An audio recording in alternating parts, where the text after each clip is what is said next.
بابایشان سخنهای مرا در بین خلق خوانده درباره که پسر مادر خود را لط و کوب میکند یک چند سخن میگفتید. اگر بابایشان چه خیلی که خود شما میگویید حقارتهایی بجایی دارم، ما خفه نیستیم اگر تکرار یک روز با همراهی پسرانش آمده بچه دویمم را لط و کوب کرد.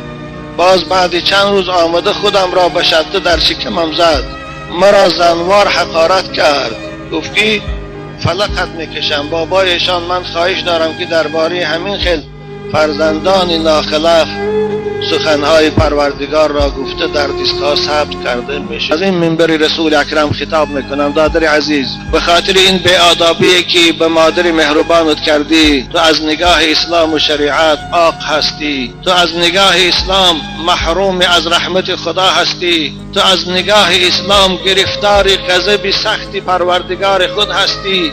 تو از نگاه اسلام اگر توبه نکنی انسانی هستی که بوی جنت برای تو حرام است. حتی تو انسانی هستی که تمام بشریت و ملائکه های الهی برای تو لعنت میفرستند، زیرا در روایات هم ما خواندیم من فضل زوجته علی امه فعلیه لعنت الله والملائکه والناس اجمعین.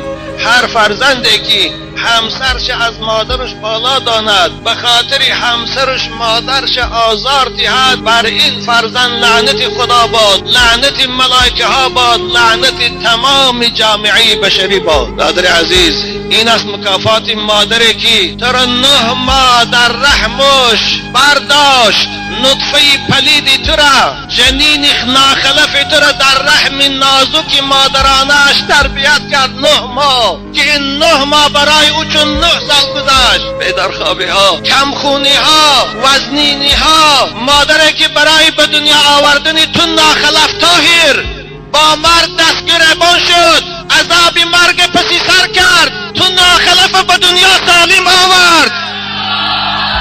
در وقتی به دنیا آمدنی تو در لبهاش تبسم پیدا بود، شکر خدا رو میکرد که فرزندی من سالم به دنیا آمد. مادری که برای خاطر تو شده ای طاهر 2 سال از پستان نازک شیر داد، خودش گرسنه مونده تو رو خورانید، خودش تشنه مونده تو رو نوشانید، خودش خواب نکرد و تو رو خواب آدید، خودش خنک خورد و شبها در گهواره تو رو الله گفت ای طاهر ناقلب. مادری که وقتی که تو در حولی بازی میکردی از تماشای تو دنیا لذت میبرد، چهرهاش میشکفت که من بچه دارم. امروز از دست تو ناخلف، از دست تو ناجوان مرد، از دست تو عاق پدر، از دست تو عاق رحمت خدا در شکمش لغت میشکنند. شکمی که تو رو برداشته بود، شکمی که تو رو 9 ماه بانی کرده بود با ضرب لغتی تو.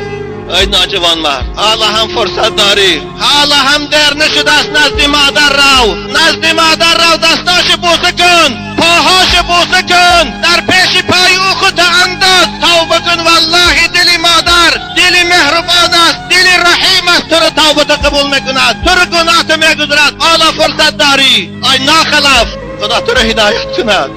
من فرزندی را میدانم که مادرش از خانه بیرون کرد در وقتی بیماریش، مادر در بیمارخانه وفات کرد و جنازش نرفت. امروز چی خاری و زاری به اثر میگذراند؟ تو این عذاب منتظر باش، تو این خاری را منتظر باش. آن همون فرزندانی که امروز در پشتتن والله تو را خار کرده، عذاب داده، تحقیر کرده میکشند. کما تدین تو دار، چی معامله کردی همان معامله را از فرزند و چشم دار. قرض است کرده های تو بر دوش روزگار، در هر زمان که وقت بیاید ادا کند. این لگتی خداوند پای تو رو شل کند، خداوند پای تو رو کاخ کند، خداوند پای تو رو کلته کند که در شکم مادر زدی. منتظر باش که لگت های فرزندت در عشق تو میبیاد. منتظر باش. من عمل صالحا فلنفسه و من اساء فعلیها ثم الى ربکم ترجعون. خدا بگد ای عاقی پدر، امروز اگر مادر و پدر تو راضی نکردی، اونها از تو ناریضا رفتن، پیش من میبیایی، انتقام این مادر پیره از تو خدایو میگیرد. تو دور نمیری. ثم الى ربکم ترجعون. طاهر حالا هم فرصت داری، همراه فرزندات رو پیش مادر سرت از زمین مون، آب دیده کن، گریه کن. والله امید دارم مادر مهربان است، مادر حلیم است، مادر غمخوار فرزند است. باز گناهی تو رو میگذارم، من باشم که نمیگذاشتم، اما مادر دل حلیم دارد، دل مهربان دارد، دل سوزنده دارد. وای باز تو رو میبخشد، باز تو رو عفو میکند، باز پیشانی تو رو سیله میکند. باز من باور دارم پیشانی ناخلفی تو رو بوسه میکند. رو حالا فرصت داری. طاهر دادر عزیز، حیفی جوان مردید، حیفی جوان مردید. رسول اکرم صلی الله علیه و سلم میگویند 3 گروه آدم هرگز جنت نمیدارد اگر به توبه از این عالم رفته باشد. یکی از اونها والعاق لوالدیه، فرزندی که عاق پدر مادر شده باشد. یا الله، پیغمبر بزرگوار میگوید بکاء الوالدین من العقوق. آخر یک سخنی به آدابانه گویم، مادر اگر غمگین شود و آب دیدش ریزد ما عاق میشویم.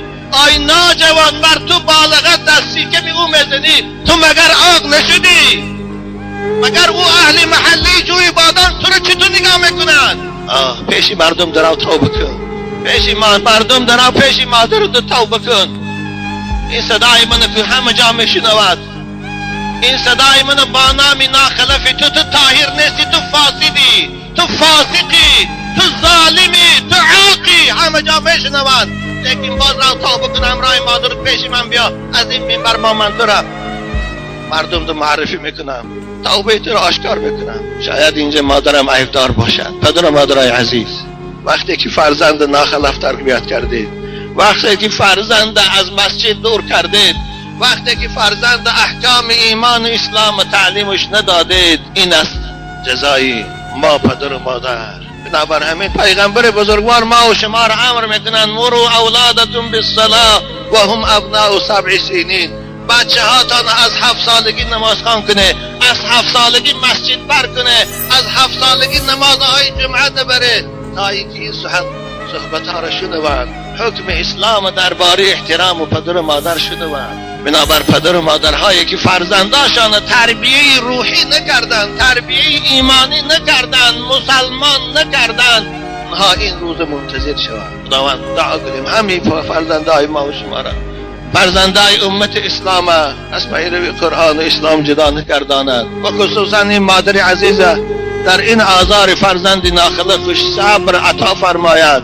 پروردگار تو مقلب القلوب، این طاهر ناجوان مرد حالا فرصت دارد، توفیق عنایتش فرما که رزن مادر رود و توبه کند و گناههای خود بشوید.